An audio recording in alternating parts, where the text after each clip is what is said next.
Hi there, you're listening to Unnatural Selection, the show about newsy type stuff and things. My name is George. My name is Tom. And my name is Adam. And with our powers combined, we are Unnatural Selection. Make sure you visit us at our salubrious home on the web at unnaturalshow.com. It's a show.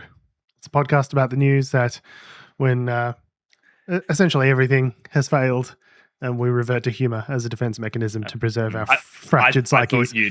I thought you'd shortened the whole thing just to be, it's a show. It's a show. It's a podcast. At this point, is it news anymore if it's just us screaming into the void as to how awful everything is?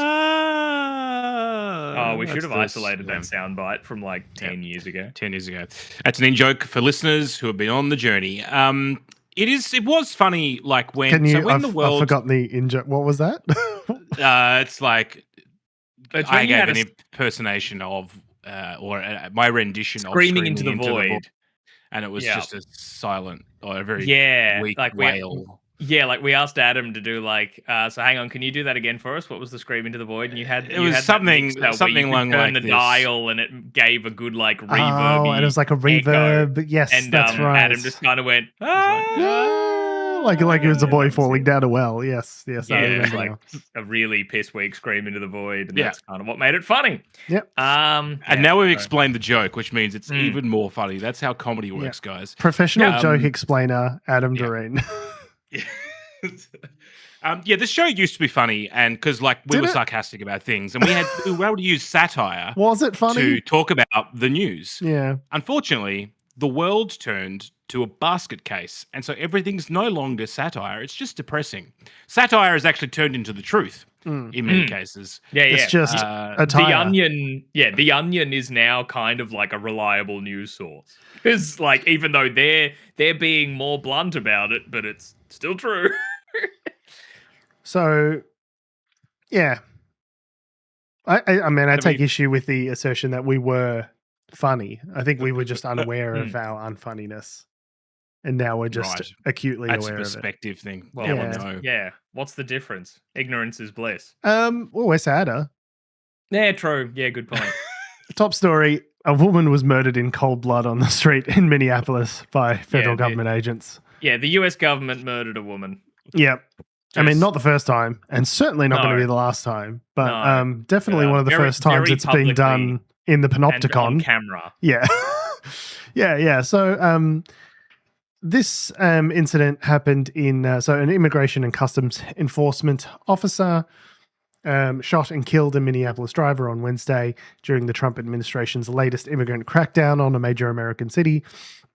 A shooting that federal officials said was an act of self-defense, but the mayor described as reckless and unnecessary. The 37-year-old woman was shot in the head in front of a family member in a snowy residential neighborhood south of downtown Minneapolis, just a few blocks from some of the oldest immigrant markets and about a mile, 1.6 kilometers, from where George Floyd was killed by police in 2020. Time is, of course, a flat circle.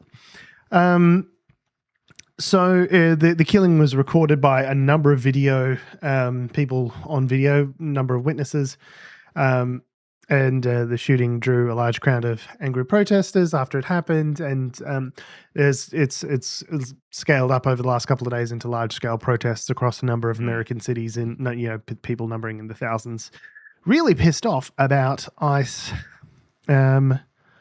murdering people in cold blood. Yeah. Yeah, that area that the shooting happened, they've actually started to build barricades now. It's sort of like Les Mis. Protesters I can't hear you guys.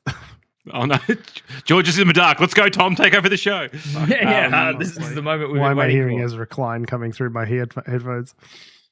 So the protest response has been quite remarkable, sort of in this sense. I think like the barricades being very Les Mis French Revolution sort of style thing. There's also been the massive marches, but there's been some really colorful characters as well. I saw a man who I think's he was a Vietnam veteran, and he turned up in his with his a hat his cap that would be his military cap, but also in like this fantastic, like big fluffy coat to just absolutely scream and dress down the ICE agents, like calling them like just cowards, essentially, which was incredible.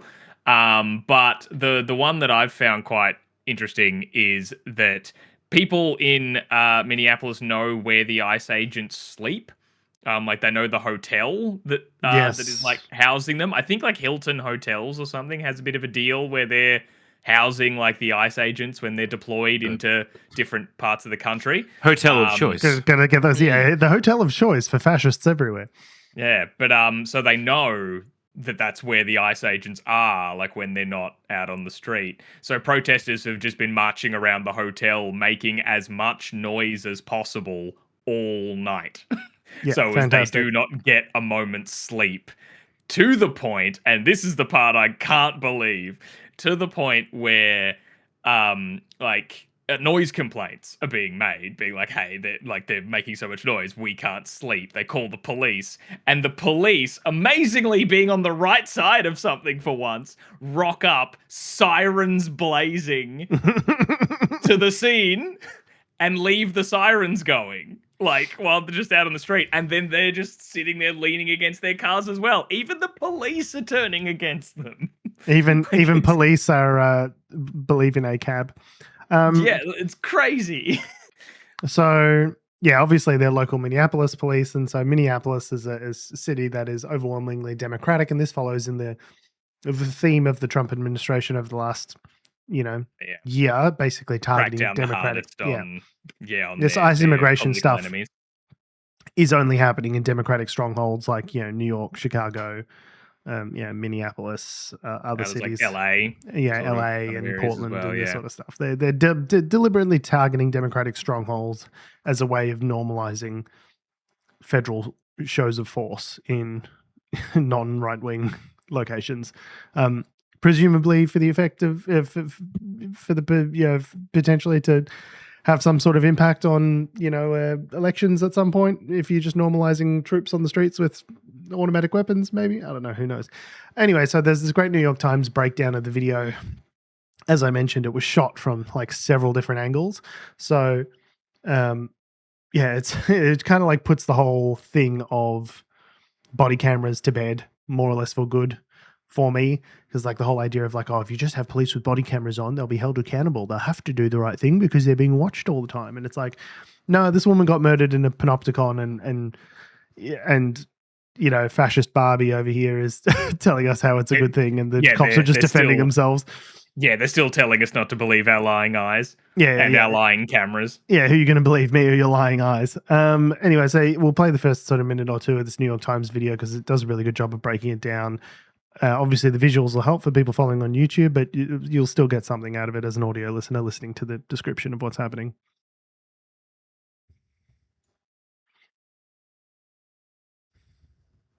On Wednesday, in Minneapolis, a federal agent fatally shot a motorist, 37-year-old Renee Good. Trump administration officials said these were, quote, defensive shots, fired because the officer was being run over. And a woman attacked them and those surrounding them and attempted to run them over. But our analysis of bystander footage, filmed from different angles, appears to show the agent was not in the path of the victim's SUV when he fired 3 shots at close range. Here's how events unfolded. Moments before the shooting, the victim's maroon SUV is stopped in the middle of the street. Multiple unmarked federal vehicles are idling nearby. Secretary Noem alleged the motorist, quote, was blocking the officers in. Bystanders are blowing whistles and yelling at federal agents. Go home to Texas! Then, federal vehicles start moving toward the maroon SUV, with sirens and lights blaring. A federal agent films the scene on his phone. The driver rolls forward slightly, turning left, then stops and waves for others to go ahead. 2 agents exit this silver pickup and walk toward the vehicle. Moments later, shots are fired. Let's look at the scene again more closely. This is the agent who shoots the driver. He walks around the car filming and disappears from view. Other agents pull up and order the driver to exit her vehicle. One of them grabs at the door handle and reaches inside. The SUV reverses, then turns right, apparently attempting to leave.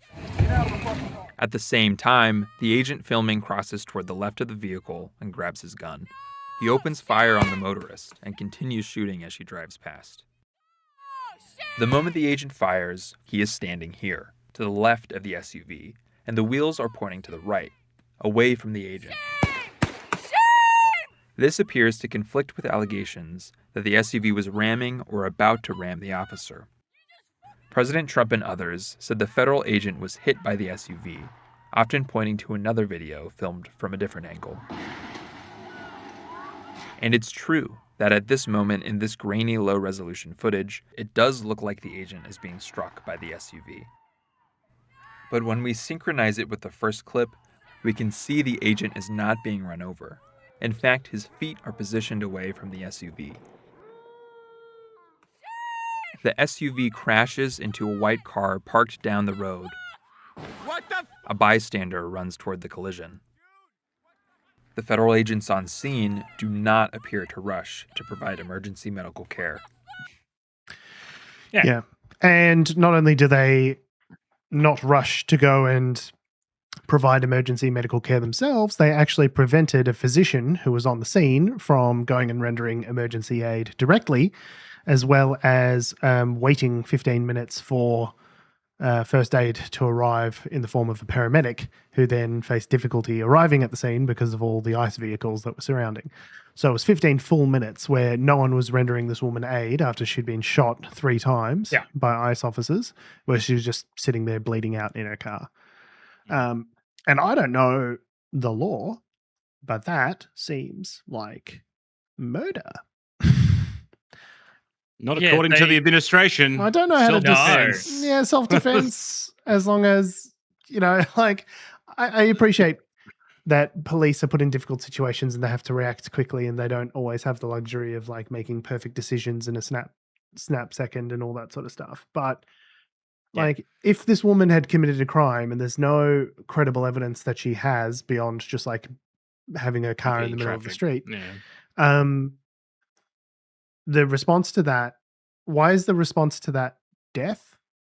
Like, they just should not be. It's the fact that you know they're what I mean? armed, that the first thing he did was pull his gun before she even tried to drive. The fact that these, these ICE agents are just armed and itching to use them. Like, I mean, it's a bunch of cowboy shit. I'm thinking about a lot this past few days in the wake of this. That, when the job description, when the job pitch is like, are you a fucking moron who's really keen to shoot some guns? Are you a dumb motherfucker? ICE? Are you a dumb motherfucker who hates brown people? Come on down. Yeah, this is what you get. Like, when you hire a bunch of people who are so keen to use the toys they've just been given.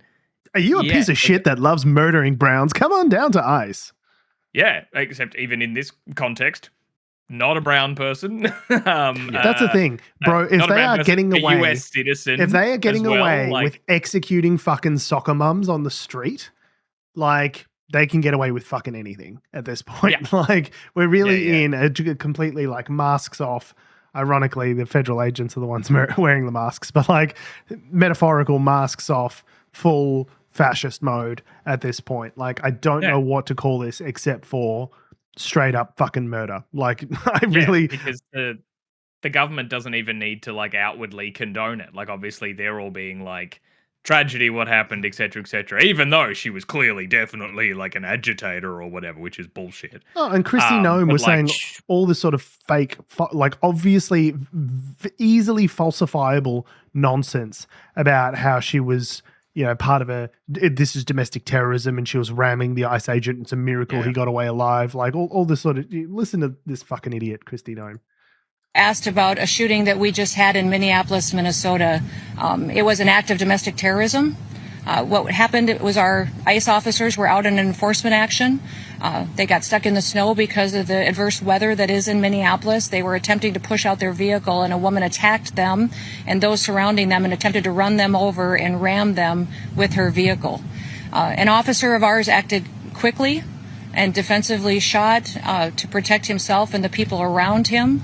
And my understanding is that she was hit and is deceased. We're continuing to gather more information, but this goes to show the assaults that our ICE officers and our law enforcement are under every single day.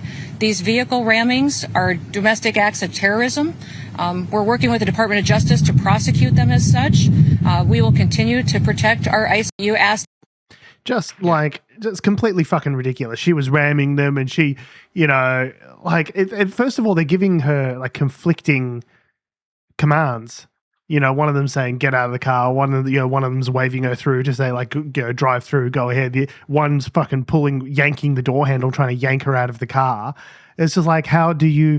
For all the right-wing psychopaths that say, like, oh, you just got to comply with the police. Like, all of a sudden, as soon as a policeman's on the scene, all your rights go out the window. The Constitution just evaporates like fucking Thanos' clique. Whenever any sort of law enforcement arrives at the scene, all your rights just evaporate. Yeah. But, like, how are you supposed to listen to the police and do what they're telling you to do if there's three of them fucking giving you conflicting instructions at the same time? Especially when one of those conflicting instructions is so aggressive as pulling on the car door handle, yanking get the fuck out of the car. Like, when you're just, from what I can tell, it looks like she was just doing a U-turn. Yeah. Like, when you're in the middle of the street, you're halfway through a U-turn. Well, she was, so there's a bit there, like, she was someone that I think has been involved in protesting a lot of the ICE activities. Yeah. So it wasn't like she was there sort of haphazardly. She was there deliberately. But she was dropping a kid off at school earlier, so it's not like yeah, but it's not like she was there as part of some protest action necessarily. Yeah, it's not a deep and dark web like there's the Antifa super soldiers, like in Eddington, where there's Antifa super soldiers being flown in by George Soros International on their private jet. What's kind of crazy as well is that, and there's a George Orwell quote which sort of comes to mind. Yes, I've seen this floating about online. It's JD Vance's thing.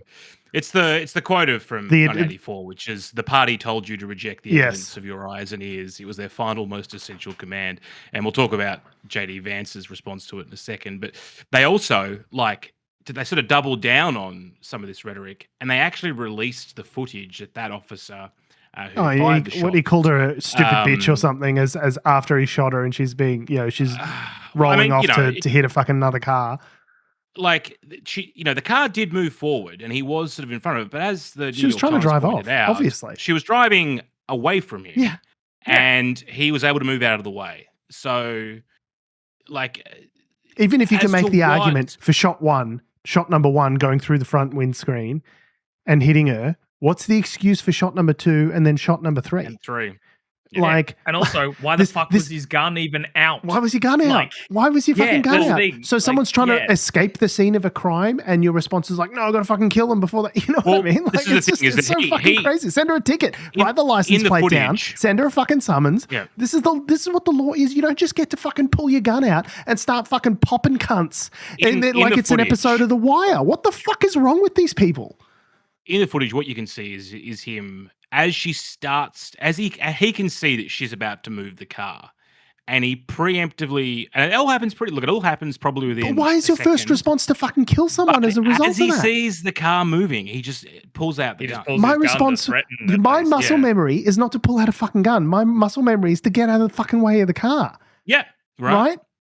Yeah, that's what happens when you hire a bunch of gung ho lunatics. Murderers. Yeah. Anyway, so you can imagine JD responses. Way of describing this was hinged, lol, jokes. First of all, the Department of Justice is going to investigate this. The Department of Homeland Security is already investigating this. But the simple fact is, what you see is what you get in this case. You have a woman who is trying to obstruct a legitimate law enforcement operation. Nobody debates that. You have a woman who aimed I debate it. her car at a law enforcement officer and I debate that. pressed on the accelerator. Nobody debates that. I just told you I debate that. believe that her death is a tragedy while also recognizing that it's a tragedy of her own making. Yes. How many times do I have to tell you? Stop shooting yourself in the head 3 times, stupid bitch. And a tragedy of the far left who has marshaled an entire movement, a lunatic fringe against our law enforcement officers. I think what is clearly happening here, and it's going to keep on happening unless the Democrats wake up and say, you know what, you don't have to agree with our immigration policies. You don't have to agree with what the president or the vice president believe about immigration enforcement, but why don't you take this to the ballot box? Yes, it's somehow the Democrats' fault. The party who holds none of the levers of power in Washington. It's the Democratic rhetoric that is definitely the cause of this problem. And also, why don't you vote? The ballot boxes and voting are happening November this year for the midterms, and then 2 years from now for the president. Whilst you're murdering people now, so they're angry about that now. Why don't you organize? Instead, what some of them are doing is encouraging people to get violent with our law enforcement officials. Yeah, there's no federal Democratic official anywhere who's encouraging violence. It is simply not a thing that is happening. Also, who had the gun and who murdered the person? Yeah. The law enforcement person. It's so funny, isn't it? That the law enforcement person's ability to feel safe is more important than anyone else's right to life in this situation. Yeah. And to the American conservative mind, they're like, yep, that makes perfect sense. He was feeling scared. Of course, that's his feeling that he was scared is more important than someone else's right to not have fucking bullets in their head. So she would have been all right, well within her rights to pull out a gun and just murder him, because I assume she was scared. Yeah, why not? Yeah. Why not? Eye for an eye. Makes perfect sense. Flawless logic. It's got to stop. So the head of Minnesota's investigations agency says that the U.S. Attorney's Office has essentially cut off the state investigations agency's access to the investigation. What is the precedent for that, and why shouldn't the Minnesota officials on the ground have access and evidence to work on this investigation? First of all, I wish the state officials in Minnesota would investigate why you have so many people who are using their vehicles and other means to actually interfere with a legitimate law enforcement operation. The precedent here is very simple. You have a federal law enforcement official engaging in federal law enforcement action. That's a federal issue. That guy is protected by absolute immunity. Absolute immunity, which is a new thing that was just invented. That's frightening. Wow, absolute immunity. Wow, that's just a fun thing that Yale law graduate JD Vance just fucking invented. Yeah, that's some cool precedent there. He was doing his job. The idea that Tim Walz and a bunch of radicals in Minneapolis are going to go after and make this guy's life miserable because he was doing the job that he was asked to do is preposterous. The unprecedented thing is the idea that a local official can actually prosecute a federal official with absolute immunity. I've never seen anything like that. It would get tossed out by a judge. So what I'd like Minnesota to focus on is the real issue, that they're encouraging people. Minneapolis officials are encouraging people to commit violence against ICE officials. It's ridiculous. It's got to stop. Cool straw man, JD. That's absolutely not happened. Go ahead. Mr. President, thank you. You said earlier that there's a left-wing network to attack, to dox, to assault, and make it impossible for ICE officers to do their job.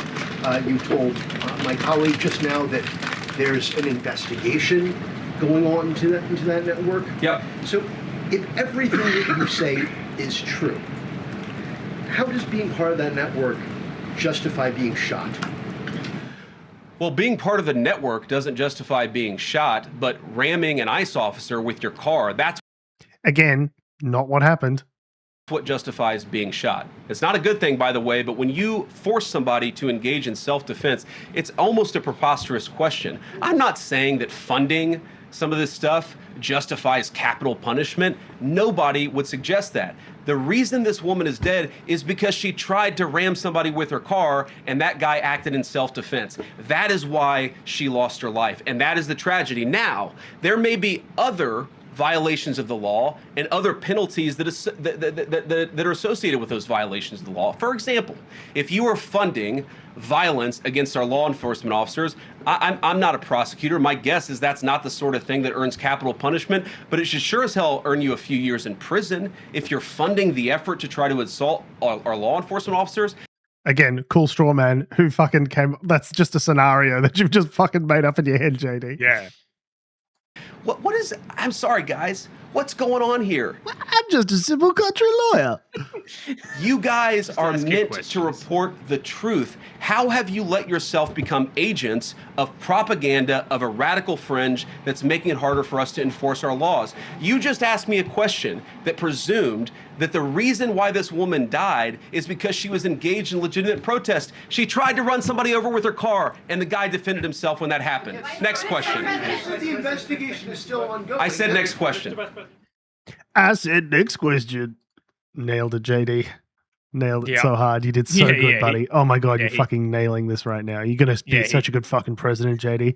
God, look at those muscular arms. Aren't you going to be a fucking big swaggering president, Yeah, JD? he came off stage then and was like, yeah, I think that went well. Listen, I'm going to have a moment of impassioned outrage. What a So- fucking... Oh, God, I hate these The- fucking the- people. I hate them so fucking much. I'm going to have a fucking aneurysm. I'm going to get a blood clot. I'm going to die on this show because of these fucking people. I swear to Christ. Well, Oh, if that think of makes the you feel ratings. bad, a couple of days later, a US Border Patrol agent shot and wounded 2 people in Portland, Oregon, after another attempted vehicle ramming.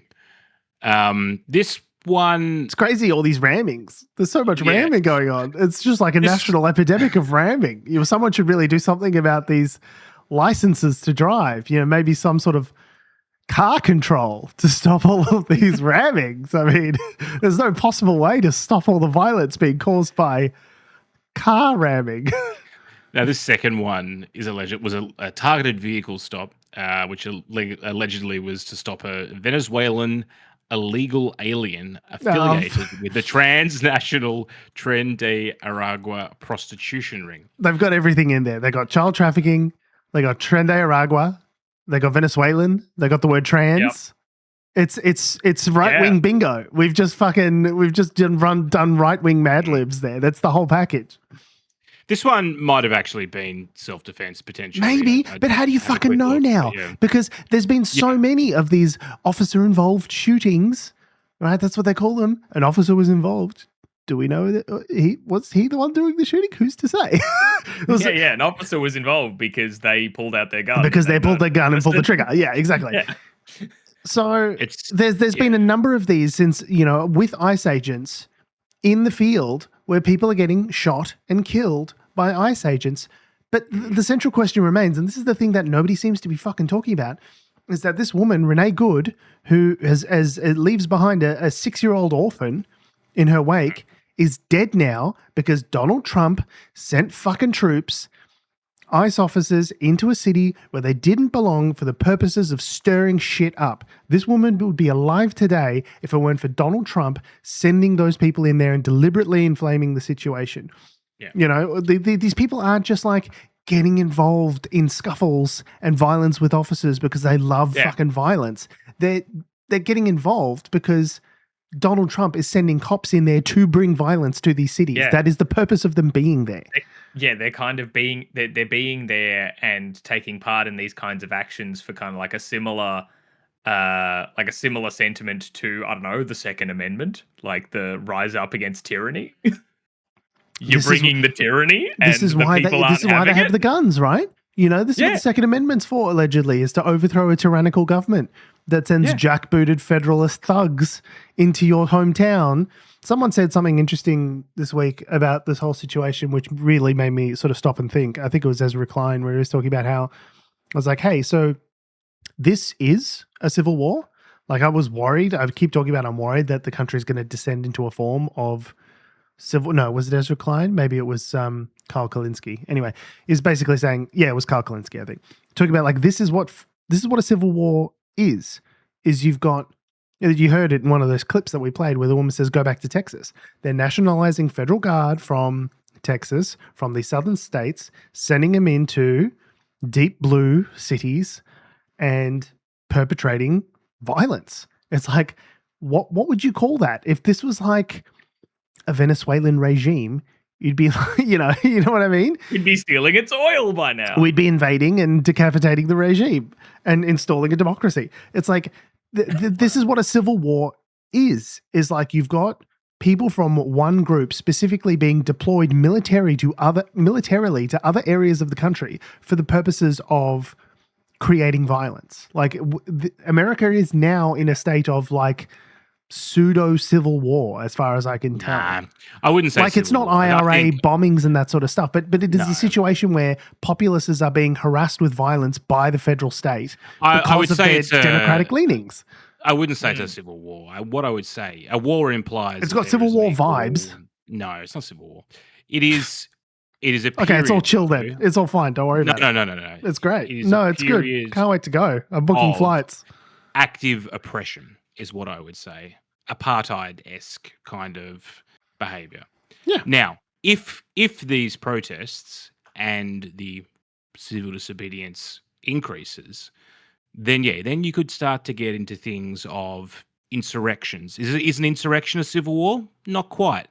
Civil war is kind of the top of the scale, and we're sort of probably step one on the ladder, right? On the spectrum. But on the spectrum of civil war. But the next step from active oppression and protests is insurrection. And once you get to insurrection, it's a very slippery slope to civil war. Now, this is the kind of, when people have talked about civil war, there's a couple of videos on YouTube about this, but a modern civil war in the United States probably wouldn't be state versus state, South versus North kind of thing. It would be local acts of, as you said, kind of like IRA. Local acts of violence. What is this? Local acts of violence. What's this?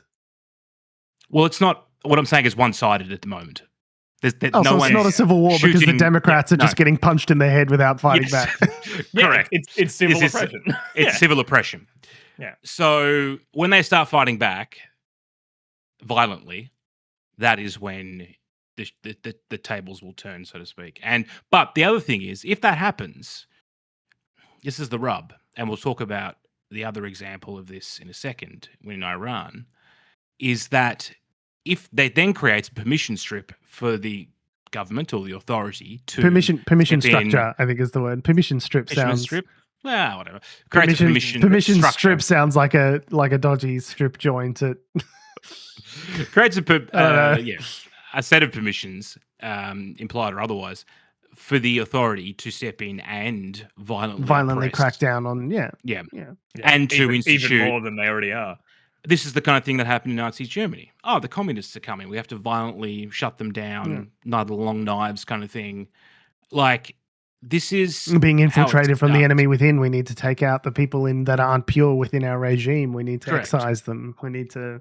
So, people say, "Oh, you term fascism is being thrown around too much," but it's like, well, these are all the things. Shit. So I don't know what to tell you. Like, read a fucking book, shithead. Like, I was discussing that with my wife the other day, where it was kind of like, people say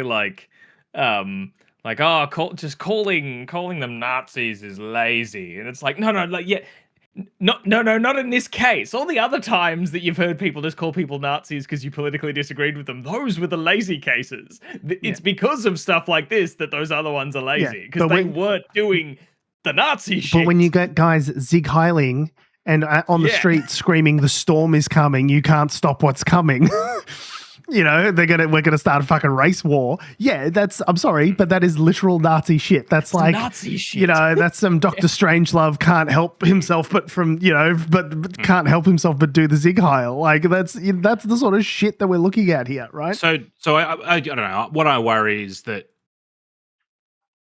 without if the left or the movement to resist this oppression, if it's not careful, it could work out worse for everyone. And that's what Governor Tim Walz has said, and the mayor of Minneapolis has said they're looking for a fight. Don't give it to them, sort of thing. Yeah. But this is the thing: is people are only going to stand getting continually punched in the head, punched in the head, punched in the head, punched in the head. They're only going to take that for so long before some people start saying, "Fuck this."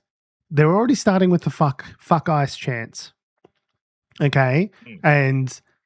Get the fuck, the mayor of Minneapolis said, "Get the fuck out of our city," and all this sort of stuff. Because I'd never heard of the mayor of Minneapolis before this kind of as a person, but he sounds like a fucking legend from how he's responded to this. Like, straight up saying, "Get the fuck out of my town" in a press conference. And then people called him out on that, saying like, "Hey, people have been saying that, Like, you swore, like, is that unbecoming of a Oh, mayor? you He said, swore? I dropped an F-bomb. They killed a woman. What are you more offended by? I'm like, this dude rules. Yeah. Meanwhile, the president is a convicted criminal who's been found liable for rape and said, grab him by the pussy. So, like, all bets are off at this point. You can fucking swear on TV. No one gives a shit anymore.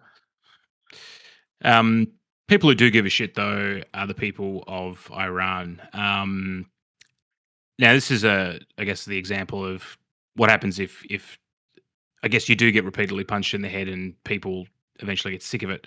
It's taken them 40 years and a lot of courage to get to this point, but potentially reports are at the moment that the regime could be potentially on its last legs. There are reports that the Ayatollah is potentially looking to flee to Russia. I mean, some of this could be just propaganda and noise. Who knows? He's also like in his 80s. The country's having a severe economic crisis. Their inflation's like 40%. Their reserves of water are apparently very low as well. So it's like good reason. Yeah, they're a massive drought for people to be freaking out at the moment. So, and their nuclear program was obviously struck by Donald Trump to some degree earlier in the year by his administration. So that's their one sort of like base of the whole way that Trump has structured the world order has kind of forced, like the fact that he just invaded Venezuela and captured Maduro, decapitated the regime, has really forced nation states like Iran to go, okay, well, we definitely need a nuke because like that's really the only way that we can ensure that we're not going to get fucking murdered by the freewheeling cowboy Trump administration, right? Like they've completely, they don't want to be in the tent anymore. The tent is poisoned. The tent is cancer. Yes. Yeah. So what happened, as George said, their economy's gone to shit. Most of that's because of US sanctions, to be fair. But yeah, there are other things like drought and other things that have had an effect. But it started off with some protests by shopkeepers, basically at the end of December, protesting the fact that inflation had gone crazy, and it is now turned into a complete, probably the largest protest movement that Iran's ever seen. Millions of people across various cities are now out on the streets.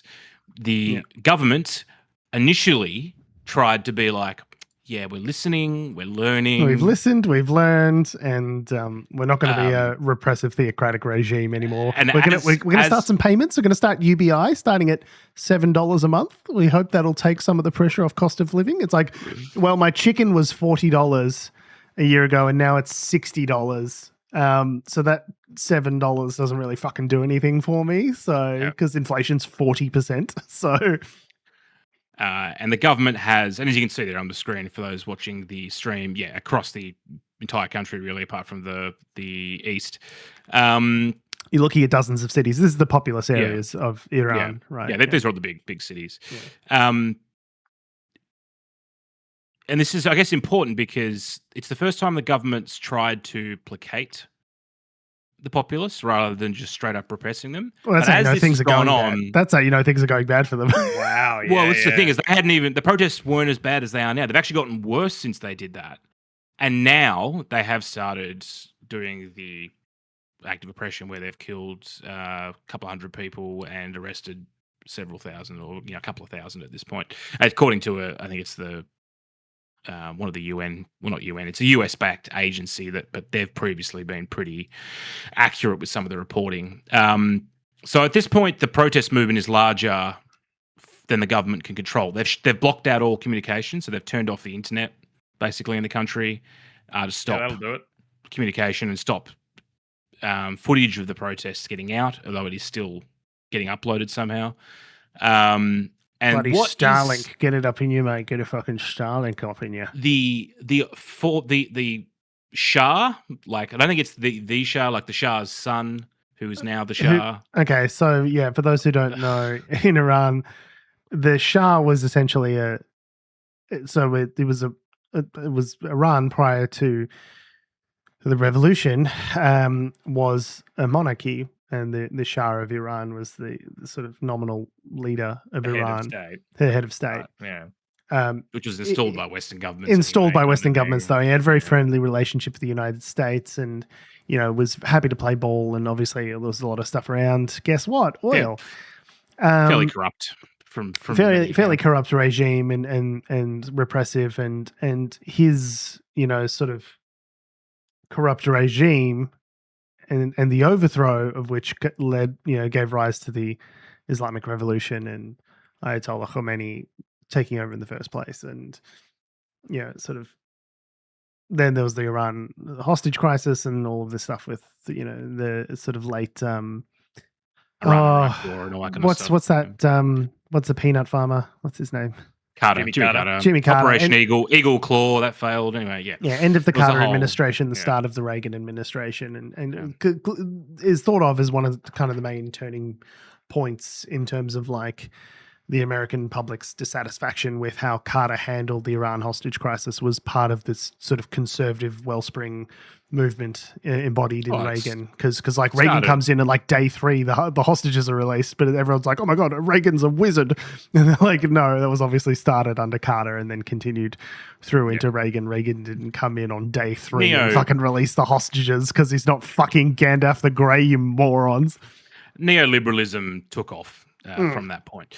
But anyway, so the Shah's, I guess, son, now has, he's there. I think he lives in the UK, is basically saying, oh, yes, man everyone of the people. Come out on the streets. Yeah. The Sultan's son, man of the people. Is the only opposition figure that they have, right? I guess that's why. It's because it's been a brutal theocratic Islamist regime since the 1970s, so it's like no one's got any frame of reference to like what are they going to do? They're going to get like what other Iranian celebrities are there that they could?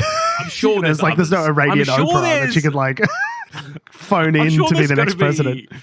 Some other organization with Iran, like they're not. This is the thing with it's not like the Taliban. It's not like Afghanistan, which is like a third world country. Like Iran's got a very well-educated young populace. Like, there's a lot of intelligent people in Iran. Like, I'm sure they could figure it out. Anyway, so the Shah apparently, he's, trying to lay groundwork, obviously, to come back in. People overseas have been flying the former flag of his father's Freddie Mercury was Iranian. Regime. Oh, there you go. Persian, as they say. Anyway, what's concerning to me, though, now is, and Donald Trump said a few times, if Iran starts killing protesters, well, we'll have to get involved. Well, Iran has now started killing protesters. That's our shtick. Yeah, that's our thing. We kill protesters. That's our thing. Hey, buddy, that's my job. We have the nukes and we kill protesters. Hey. Okay, that's terrible. They're killing protesters. We're going to go in there and we're going to install democracy. And that democracy is going to turn around and say, you Americans are killing your protesters. They're going to turn around. They're going to overthrow us. And then it's going to be a Mobius strip of two democracies overthrowing each other ad infinitum. The Ouroboros, the snake that eats itself. I mean, if you make all your money off, the war economy, that's actually genius. Yeah, Halliburton is just in the background rubbing its hands to go, yes, we will install democracy everywhere. Yes, good. Capitalism is dead. Constant state of revolution is the new economic model. Yeah, it's essentially Metal Gear Solid 4. Yeah. But Donald Trump has received briefings, apparently, and there's been various aircraft being staged across the Middle East. Anyway, I'm just good, great. If the US gets involved, they're talking about the US might strike Iranian targets. I'm like, what are you going to do? You're going to start bombing cities where they're protesting? We're going to bomb our way to freedom. We're going to fuck for virginity. We're going to fight for peace. I don't understand.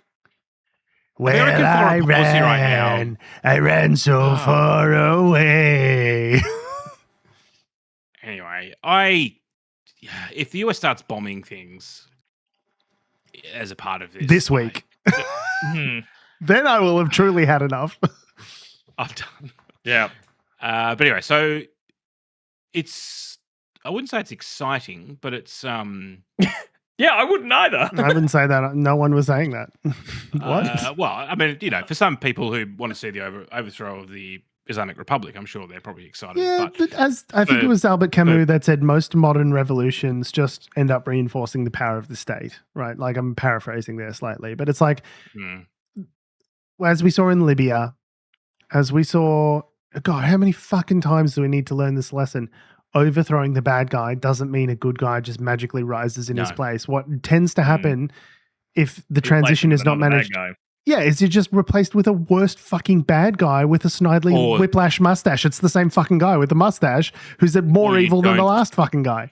You don't get anyone replacing it. And you just get a failed state. You just get a fucking Somalia. You just get, fucking what Venezuela was for 15 years, where it's just a corrupt, crony, failed state for fucking 15 years. Anyway, so... This time it's going to go fantastic. Libya 2.0, Tokyo Drift. The search for Curly's Libya. And it takes place in the future... Or is it the start of the story? Everyone's on a spaceship. You actually don't know it's a spaceship. Well, look, I'll give you some notes. We'll come back to that. We'll circle back. No, I'm serious. Tokyo Drift, it's in the future? If I remember how those movies work? I don't know. I've never seen a single Fast and the Furious film. Like, or maybe it's a prequel. I forget. If we got letters, we'd get letters about how right or wrong I'm getting Fast and the Furious. Write us. Fantastic. Unnatural Selection Show at gmail.com. Titling your email. I have Googled the chronology of the Fast and Furious films, and I must inform you. I'm sure you put that into Gemini, it'll do it for you. Yeah, just whack it into AI. Just pour a couple bottles of water out for that. No reason. Yeah, and they get it wrong all the time. Could just Google it. My wife will go on a long rant for you about how searching about the movie Teen Wolf, the Michael J. Fox film. This is a huge tangent, but the Michael J. Fox film. How many times do they ride the top of a van like a surfboard in that movie? And Gemini says, the Google search is nope, they never do that. They do it 3 times in the film, but it's no, there are no van surfing scenes in this movie, so I wouldn't trust it as far as I can throw it. How many R's are there in the word strawberry? Get ChatGPT to answer that for you. No, organization. So Iran might fall, and now that Trump's had success in Venezuela, he reckons he's king shit. He reckons he's king swinging dick in the region. Success in Venezuela? Yeah, well, what he defines as success. The thing is, Tom, forever wars in the first week always look like great successes. You see the statue of Saddam falling over, people slapping him with their sandals. You got the big mission accomplished, banner unfurls. They go, ladies and gentlemen, we got him. Now watch this drive. Everyone thinks you're a fucking hero. Stars and stripes shooting out of your asshole. Fucking everyone's getting handed pairs of blue jeans. Democracy manifest. Everything looks great for the first fucking week, and then you realize 20 years later you're still there, and it's cost you $2.2 trillion. And the Pentagon has how many deaths? Yeah, exactly. The Pentagon has failed 8 audits in a row. Can't account for 60% of the fucking money that goes through its hands. And you go, wait a minute, maybe this wasn't such a fucking good idea to start a bunch of forever wars in the desert for no fucking reason. But America's dick is really big. The dick be dicking right now. And speaking of dicks, we have an uncircumcised C+ Santa Monica fascist, Stephen Miller, here, man who looks like a thumb and speaks like a thumb, talking on Jake Tapper's show on CNN this week about how it was all fucking great what they did in Venezuela, and they're going to do it in Colombia, they're going to do it in fucking Iran, maybe. They're going to do it in fucking Mexico. They're going to fucking come after Cuba. Might makes right, baby. We can do whatever the fuck we want because we're king dicks. The question about who is now running Venezuela is one that even members of Congress who are big Trump supporters say they're not quite sure about. Senator Majority Leader John Thune told CNN's Manu Raju that he doesn't know what President Trump meant by his assertion that the U.S. is running Venezuela, and he said he needs more information. Can you tell us what the president means when he says, is acting President Delcy Rodriguez in charge? Is she running Venezuela or not? Well, what the president said is true. The United States of America is running Venezuela. By definition. I know it's neither here nor there. And again, he's like the deputy chief of staff to the president of the United States. And because the president is stroking out or asleep half the time, he's basically the most powerful person in the world. But God, he talks like such a fucking annoying douchebag. I just want to turn this guy's pants. You just want to turn him upside down and get his fucking lunch money. He's such a nerd. Shut up, Stephen, you shithead. He was bullied in high school. Oh, and for good reason. Not bullied hard enough, obviously, as it turns out. That's true. Jake, we live in a world in which you can talk all you want about international niceties and everything. International niceties, see translation, international law. everything else. But we live in a world, in the real world, Jake, that is governed by strength, that is governed by force, that is governed by power. These are the iron laws of the world that have existed since the beginning of time. He just listed those, like he got more aroused, I think, with each one that he said there. Because what were they, like that we live in laws, might, and power? So he said, like, oh my god, force. which is such a vociferous defense of the disgusting philosophy of realpolitik that Henry Kissinger, even though he has long since passed away, is so turgid at the moment hearing that he might be nursed back to health. He might just be able to get nursed back to life from the strength of the erection that he's got hearing that. But in terms of day-to-day operations in Venezuela, that is acting President Rodriguez, right? It's not some sort of American emissary. What I'm saying is, we'll keep going here, Jake. So I want to say what I'm saying, and then you'll follow up. But what I'm saying is just one level above that, which is that, by definition, we are in charge, because we have the United States military stationed outside the country. We set the terms and conditions. We have a complete embargo on all of their oil and their ability to do commerce. So for them to do commerce, they need our permission. For them to be able to run an economy, they need our permission. And my dad is so much bigger than your dad. He's going to kick your fucking ass, okay? So the United States is in charge. The United States is running the country during this transition period. If that's true, obviously that doesn't mean that President Trump is setting the bus fare schedule inside the country. So is this how annoying I sound when I talk over you guys when I'm annoyed? Yeah. Less fashy, but yeah. Okay, cool. And that President Trump is assigning the K-12 curriculum in the country. The indictment that the president and the military were acting on from 2020 was of 6 people. 2 of them were seized on Saturday by our special operators. There are 4 other individuals indicted who remain in Venezuela. This is about the whole thing, that their justification for launching this assault was not that it was an act of war, which it very much is, but that it was a law enforcement operation, and the military was just there to stop the DEA officers from getting blown up by the Venezuelan military. So we were like preemptively protecting them by taking out all their air defenses and escorting them in so they could arrest Maduro. The whole thing is fucking just nonsense. Is the U.S. demanding that they be turned over? One of them is Maduro's son. One of them is a former government official. One is a current government official. And one of them is the head of Tren de Aragua, as I'm sure you know. Are they going to be turned over if President Trump is, in fact, running Venezuela in the way you describe? Well, I don't want to. Obviously, we have to balance here, Jake, which I think you more than most understand. We have to balance between, of course, what I can say to you publicly versus very close-hold conversations that might be happening privately. And I know you understand and respect that. But I'll answer the question in this way. There might be individuals who are fugitives from American justice that could become part of a future conversation. But it's also true that for government leaders inside of Venezuela, and as the president has said, right, we want an interim government that will respect the interests of the people of Venezuela, that wants a good, peaceful, secure future for Venezuela. So that's all we're interested. We're just interested in a peaceful situation for the Venezuelan people. That's why we've left the entire Chavismo system in its entirety in place, run by the exact same people who have been abusing the Venezuelan people for the last decade and a half. And what we've But Daddy's in charge now. But Daddy's in charge. Daddy's in charge, and he's here to give everyone a spanking. So I would just say it this way. For those who may be indicted, the best choice they can possibly make is to be part of a constructive decision-making process for the future of Venezuela. The best decision they can make is to cooperate fully and completely with the United States to be part of building this brighter future for Venezuela during this interim period.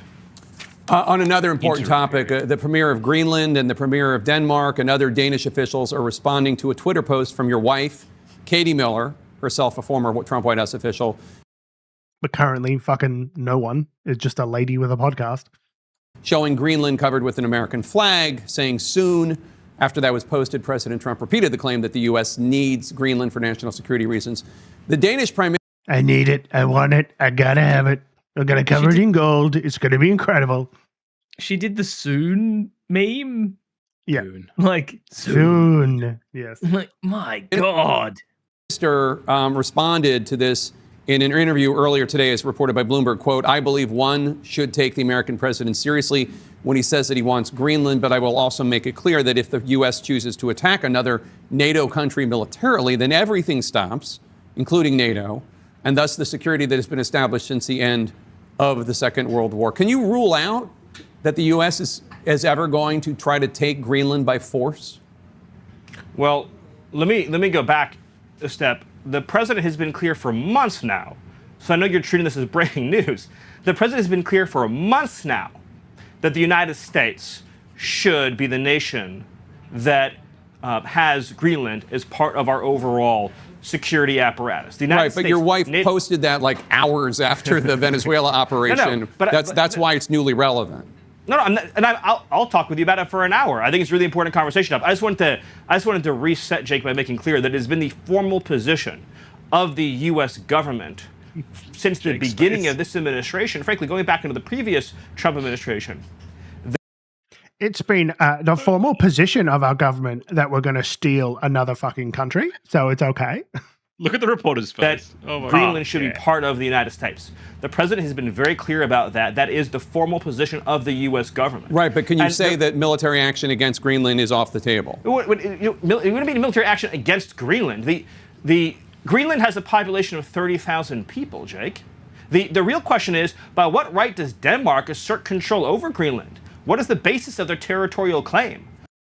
I don't know, because it's been that way for fucking 300 years and they're right next door. What's America? They've had more of a claim to fucking Greenland than for longer than the United States has existed as a fucking country. What are you talking about? What right does America have to Greenland? It's halfway across the fucking Atlantic. What is it? What right does it have to fucking Hawaii under that logic? Like, that's fucking nonsense logic. Yeah, I saw some quote from So therefore Trump we should have it? where he said, like, what? Just because Denmark, like, landed their boats there, like, 500 years ago doesn't mean they own the land. And people were like, my guy, have I got a story for you? Like, oh, boy. This whole thing of settler colonialism really bothers me. Yeah. Are you telling me the indigenous people were disenfranchised by white European settlers? That is a terrible story. We need to rectify this injustice. Yeah. No, now American settlers need to go over there and make it right. What is their basis of having Greenland as a colony of Denmark? The United States... As far as I'm aware, it's not a colony, it's a protectorate, right? Like, it's a semi-autonomous region, Greenland. It's just kind of like administered under Denmark, right? Kind of like Puerto Rico or Guam or many of the other places that the US has fucking taken over by force and decided that they fucking own all over the world. Is the power of NATO. For the United States to secure the Arctic region, to protect and defend NATO and NATO interests, obviously Greenland should be part of the United States. To do anything that you would want to do in Greenland as the United States, you could do it. Like, you don't need, because there's Denmark... already NATO troops. They're already in NATO, yeah. And the US has military installations in Greenland, and Denmark has said they'd be open to putting more in there if it's about mining and minerals and extracting stuff out of Denmark, extracting stuff out of Greenland. Denmark has said they're open to talking to the administration and coming to a deal. And, like, whatever you would want out of a presence in Greenland, other than it being the same color as the United States on a map, like, you could achieve through negotiation because they're an ally. So I just don't understand. I mean, in this New Yorker article that we talk about that I've got later, Trump, the quote from Trump is that is basically just like, the psychological effect of ownership is great. I just love, ownership is very important, he added, because that's what I feel is psychologically needed for success. There are no limits to his global powers, Trump said, except one thing, my own morality, my own mind. It's the only thing that can stop me, and I've been battling my own mind. Oh my God, Donald, you can't win. He said that in an interview between administrations. I think it's really, he's just seeing at the moment, because he's been emboldened, everything is a property deal now. It's I want to. It's like that's literally what he said. My name on it. It's like a property deal, but much larger. Yeah, he's still writing the art of the deal. Chapter 712. Just take overthrow it. A South American country. Overthrow the government and take the oil.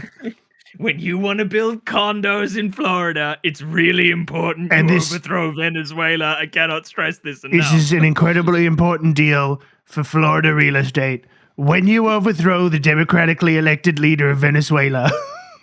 Yeah. There's more Stephen Miller.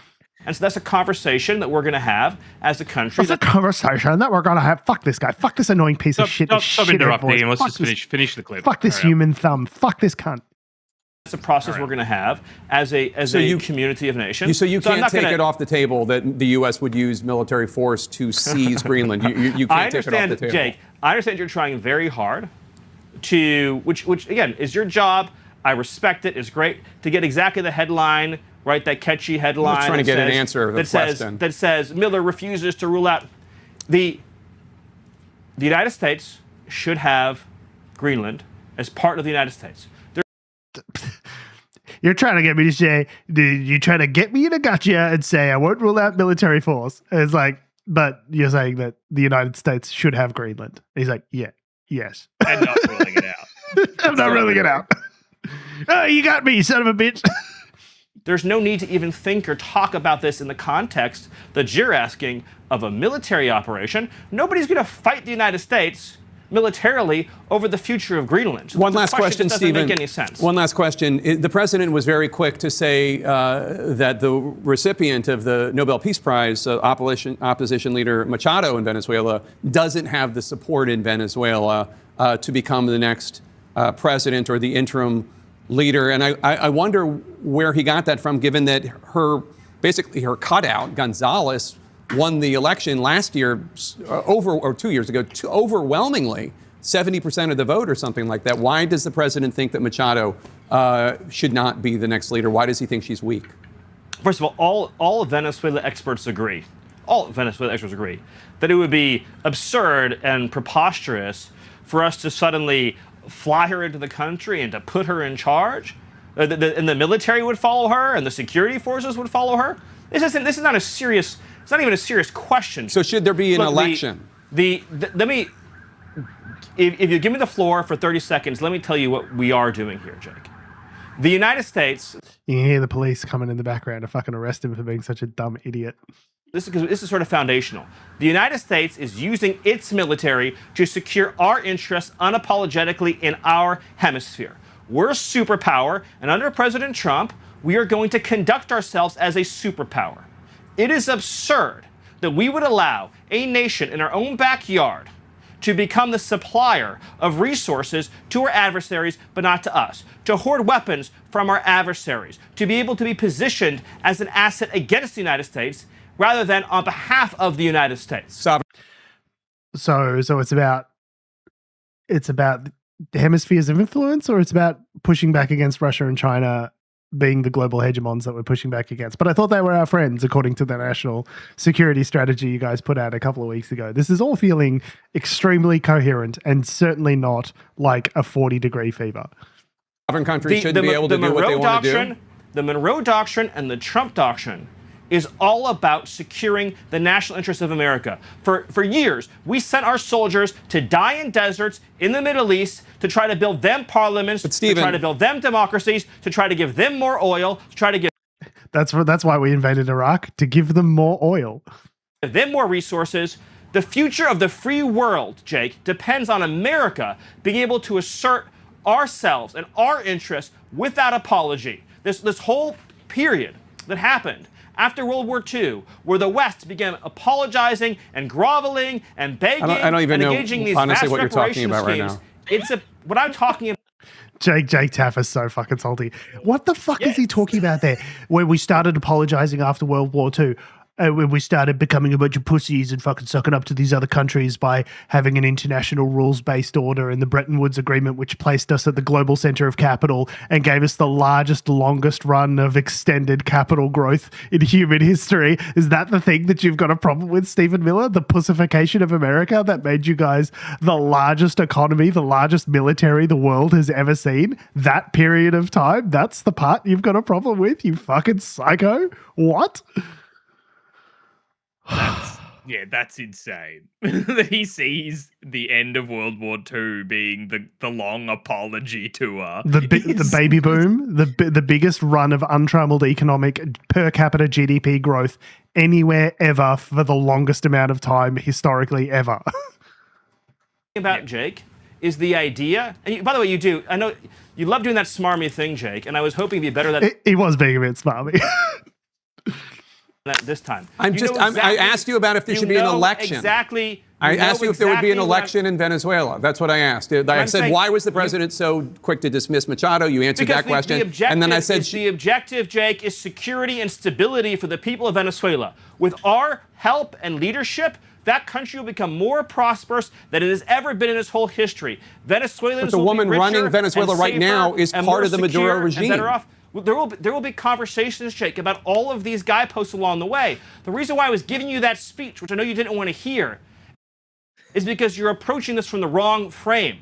This neoliberal frame that the United States' job is to go around the world and demanding immediate elections be held everywhere, immediately, all the time, right away. What? To create these vacuums. That's not what I think, but you invaded the country. We went into the country and we seized the leader of Venezuela. Damn straight we did. And I'm saying, we're not going to let, so is the U.S. going to have new elections? Jake, is that we're not going to let Tim Pot communist dictators send rapists into our country, send drugs into our country. I thought it was about protecting the Venezuelan people. They don't even care about the American people. Why would they care about the Venezuelan people? And now it's about dictators. Now it's about our backyard. Now it's about spheres of influence. He's given like 5 different rationales during the course of this conversation. Why is he so heightened? He's so angry. He's the second most powerful person in the world, and he's such a whiny little fucking baby about it. Why is he such a little douche?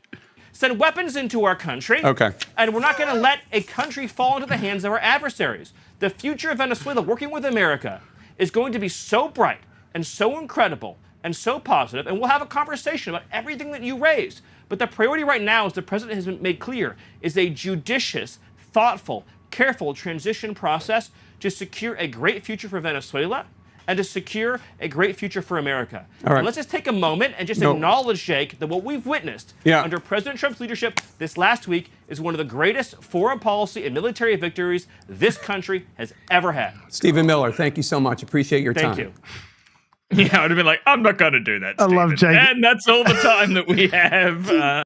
Jake Tapper's salty. Like, literally, he's just like, okay. Like, what the fuck are you talking about? What are you talking about, you fucking psycho? Yeah, how come they keep putting this guy on TV? Because he's the deputy chief of staff. So he's being described as the prime minister of the United States. Donald Trump is sitting there nodding off at meetings, kind of giving resting 25th Amendment face. This guy's the one who's actually running shit. This is the guy who's got all of the actual fucking power, right? He's the one who's doing all of the shit. And as far as we're aware, he's the president of Venezuela as well, on top of being the deputy chief of staff to the United States. Yeah, we're not setting the bus schedules, but we're running everything. Well, what do you mean running everything? Yeah, we're running everything. Shut up, Jake. You're such a little bitch. So what's become clear over the last few days is that, one, the US does not have a coherent strategy. Oh, no, but he just said that they've got a really well thought out plan. No, he just said, no, Adam, I think we should take him at his word, because he said he's got a really good plan. It's going to be incredible. It's going to be such a good plan. The future is so bright for Venezuela. It's incredible. The plan? It's so good. It's so good. And let me tell you about it. Step 1, we have a step 1. Step 2, we have a step 2. It's incredible. Yeah, the plan is, Venezuela will do whatever they want, but because we've got like big, massive ships just offshore and we'll blow them to hell if we don't like what they'll do, they're essentially doing what we want them to do. Step 1, come up with a plan. Step 2, do the plan. Step 3, profit. He's selling oil. He's literally like selling oil via Facebook Marketplace, Trump. He literally fucking truthed today like, hey, we got this boatload of oil if anybody wants. They did. He did do that. There are reports. How is this real life? This has to be a simulation. Release me, Elon. Meanwhile, there's reports coming out of Venezuela. The paramilitary groups are starting to hunt for and looking for US citizens, basically, on the streets of Venezuela. So these are regime-aligned individuals that are trying to a good cleansing. Remove Great. a good cleansing. So I don't know what ExxonMobil and all those companies are going to do to get people in there, but anyway. Stalin was a fan of a good cleanse, if I'm not mistaken. Loved a bit of a cleanse, a bit of a purge. What Stephen Miller's... What Stephen Miller and Trump are talking about, basically, is a return to empire, like at the point of a sword, as opposed to gunboat diplomacy, which is we send a gunboat, you give us all your shit, and we don't fucking. How about you give me what I asked for, and I don't stick a screwdriver in your gums?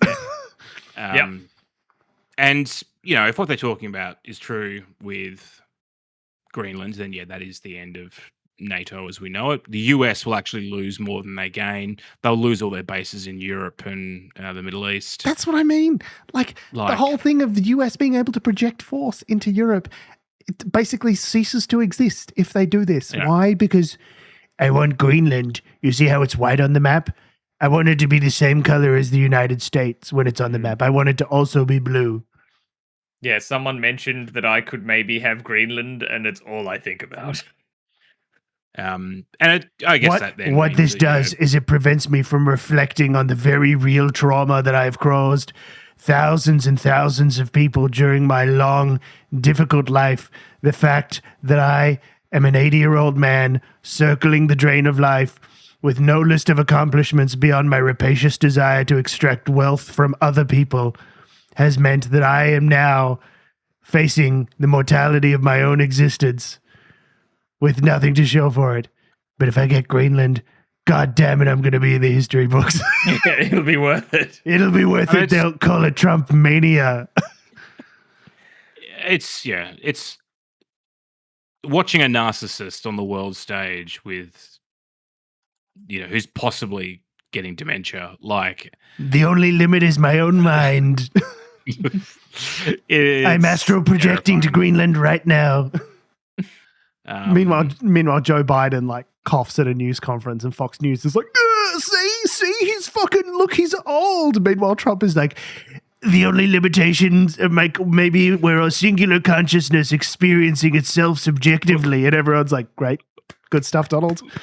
Very good, very good." At this point, cool and coherent thoughts from a stable genius. As an Australian.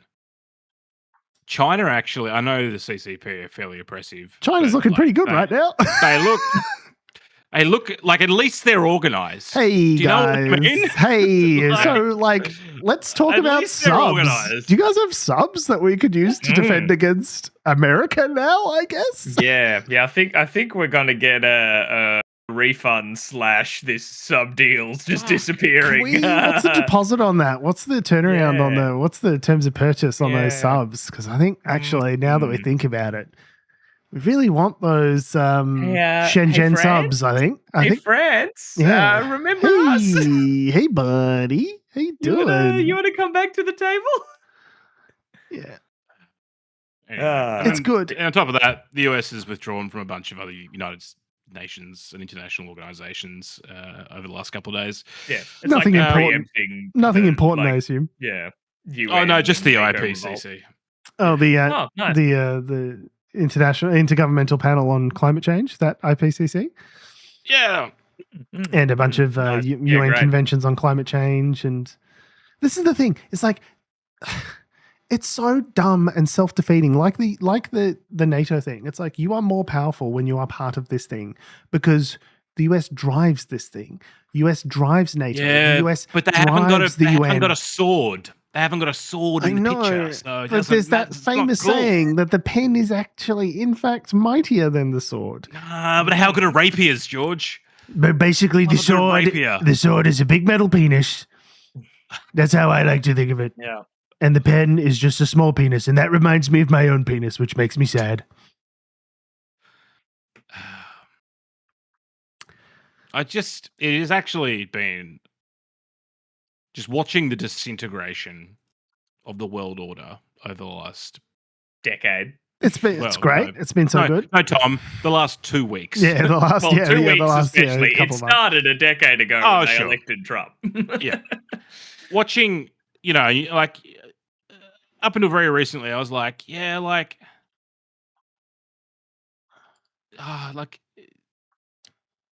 hate living through unprecedented times. I would love some precedented times. I'd like something predictable, so the market just like the graph goes up and to the right forever, kind of thing. Like, just give me some predictability. That's the biggest problem you've got is your ETFs are sort of volatile. Is that the problem? Yeah, a little bit up and down. Yeah. Lady got shot in the head this week. So, How good's oil though? Incredible oil, the gloopiest oil you've ever seen. The idea, of course, I was listening to Ones and Twos, the economist Adam Tooze, talking about it. It's like, so that would, like, in order to get in there and like fix up Venezuela's oil infrastructure, would be like in the tens of billions of dollars. It would take several years to do, and then the returns would primarily go to like Venezuela. Venezuela and the shareholders and like the companies that have invested the money, and not to America, because that's not how anything works. It's like and it's obviously not just you need stability. You need like security guarantees. Like BP and Chevron's not going to just send their own private army to defend the oil wells just in case, like the Trump administration. You know what I mean? So it's like Blackwater is looking at this whole situation, going, Blackwater has entered the chat, but it's like, like no one's going to.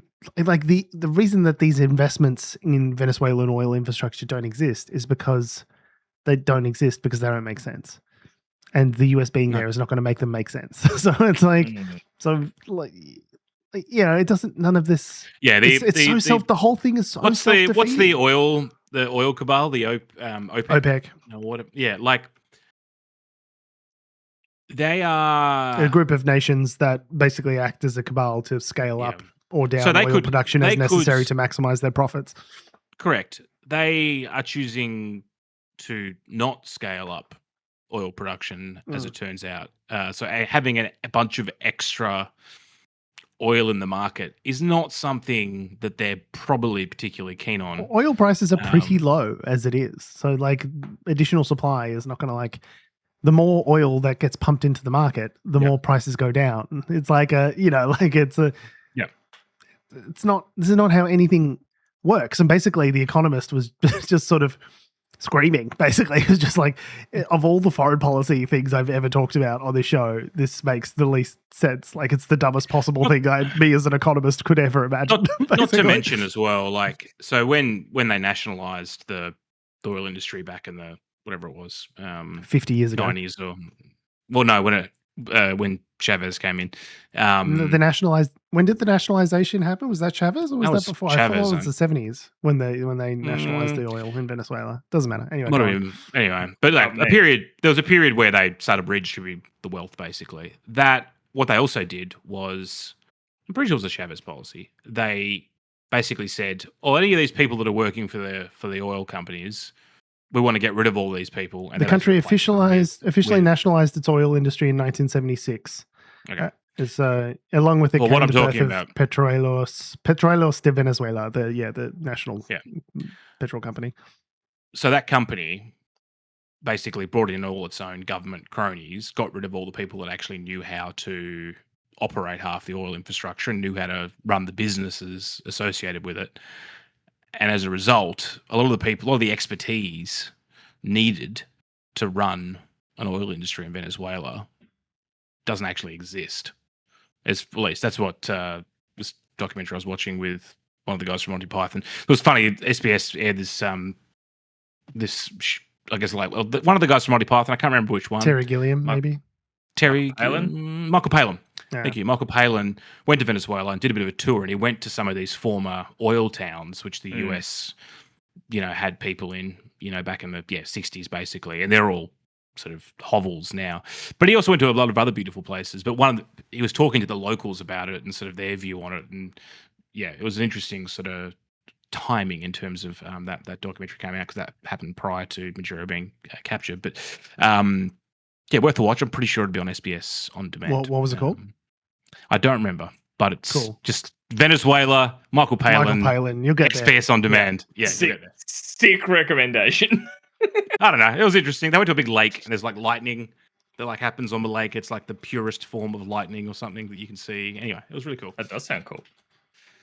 Is it called Michael Palin in Venezuela? Not on SBS Australia. That might be it. Yep. Our search terms were not inaccurate. I mean, it's literally just a collection of search keywords. Yeah. What's the one about Michael Palin in Venezuela? It's called Michael Palin in Venezuela. Yeah. That makes sense. Have a look.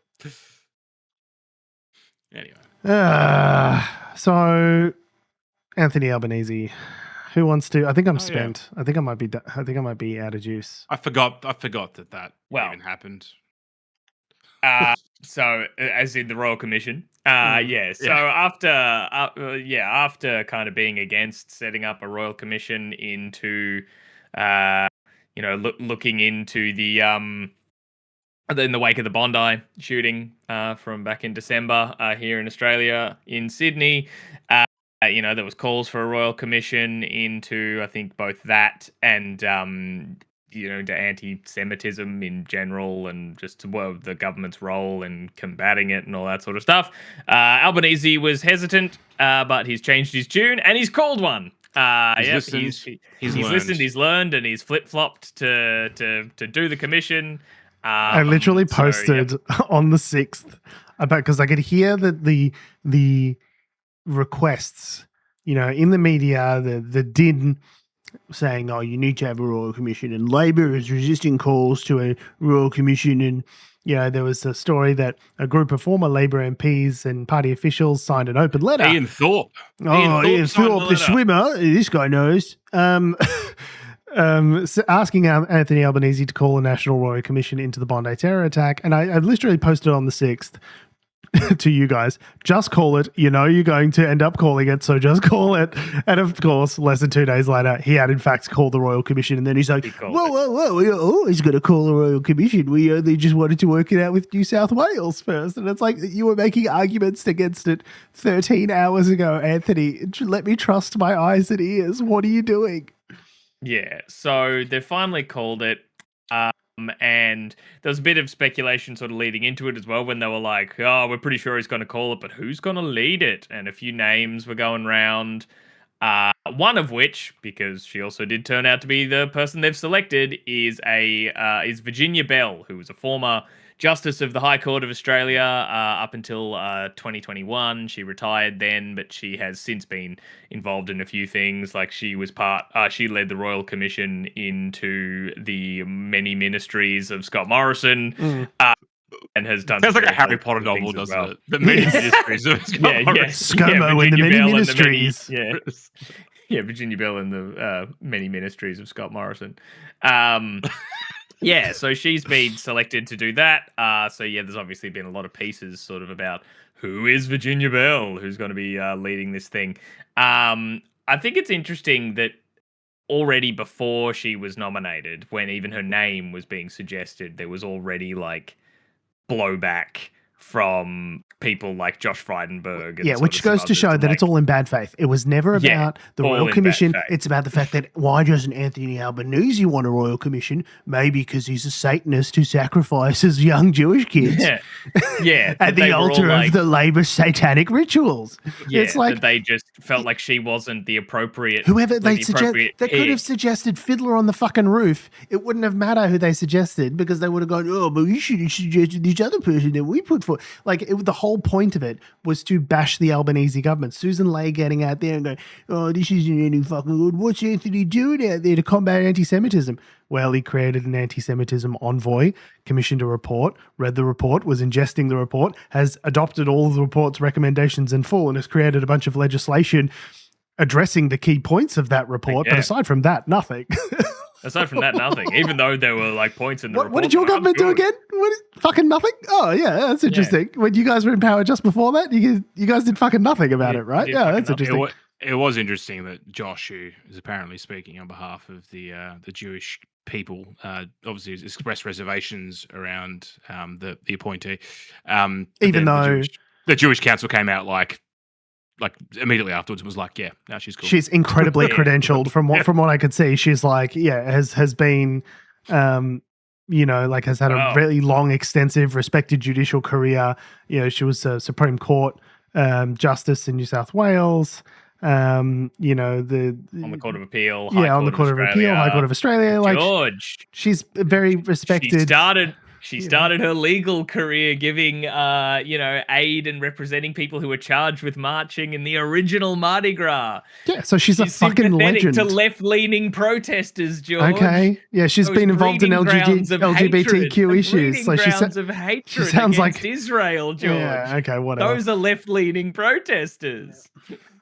Yeah, it's ridiculous. It's insane. But yeah, so great. Royal Commission. Check back in a few years. We'll see what happens. They want to have results by December 4 is the deadline that's been set. Yeah, I mean, good luck. And they've cancelled the New South Wales one. So there was good. This whole thing about how there was going to be a New South Wales Royal Commission. Yeah. And they go, well, we can't have a federal Royal Commission if there's going to be a New South Wales Royal Commission because people are going to get confused by the Royal Commission name. It's like you could just have a joint Royal Commission. Like that's definitely a thing that we've done before. Like that's not a thing that's completely out of the ordinary, but whatever. It's the thing that I thought was really interesting is in one of the articles it talks about some members of the Jewish community expressed concerns over the appointment of Bell as commissioner, citing past judicial rulings that helped overturn anti-protest laws. And so like that is the cause for concern. They're like, no, she likes protest and we and by definition don't like protest and free speech. It's like, ooh, that's an interesting side of history for you guys to be on, but okay. Really telling on themselves. So I guess watch that space. We'll see how that shitstorm goes down. Yeah, so the powers of a royal commission are obviously different to an inquiry or a national inquiry that Anthony Albanese was initially sort of suggesting, and his was more of a focused national security kind of review, which was much more immediate and wouldn't have powers to sort of summon people and force them to testify and things like that, like a royal commission does, but obviously would return much more immediate results back about, things that they could actually fix around national security. How did we get here? How do we get, it's much more about where did the national security services fall short and could they have done anything to prevent this? Whereas the terms of reference for this Royal Commission are much more broad. And they include tackling anti-Semitism, making recommendations to assist law enforcement to tackle anti-Semitism, examine the circumstances surrounding the terror attack, make any other recommendations that would contribute to strengthening social cohesion in Australia, and countering the spread of ideologically and religiously motivated extremism in Australia. So that's like a pretty broad remit for the kinds of things that could potentially get swept up in this. So people who are very experienced in this area say that royal commissions like this with a broad scope like this could take 1 to 2 years. And it's like, you got 11 months, chop. Yeah. Is that really going to be useful? This could take until Christmas, literally. I just don't see but a royal commission's bigger than a commission because it's like a royal flush. It beats a regular flush. It's like people do any of you fucking know what any of this means that you're calling for? Like, I don't think you do. Since the end of the there's been several royal commissions over the last number of years, and and they've all been great and totally worthwhile. Well, they pen down the recommendations. Everyone goes, great, look at these awesome recommendations. And the government promptly ignores them. Yeah, like the Banking Royal Commission, half that stuff's undone now. Like, there's things there that, the recommendations can be there on paper, but what people do with them is another thing. So, whether it's a Royal Commission or a whatever. But Adam, it's got the word royal in it, so it must be the most good because it's got the royal. I don't know. I'm a bit cynical about Royal Commissions these days. What about a Full House Commission? Does that beat a Royal Commission? A Full House Commission? Yeah. Only if it's a straight flush. A straight Royal flush. Commission. Oh. What if they're all just the same color? Does that anything? I'm not good at poker. I don't understand how poker works. Is this how poker works? So we'll see what happens.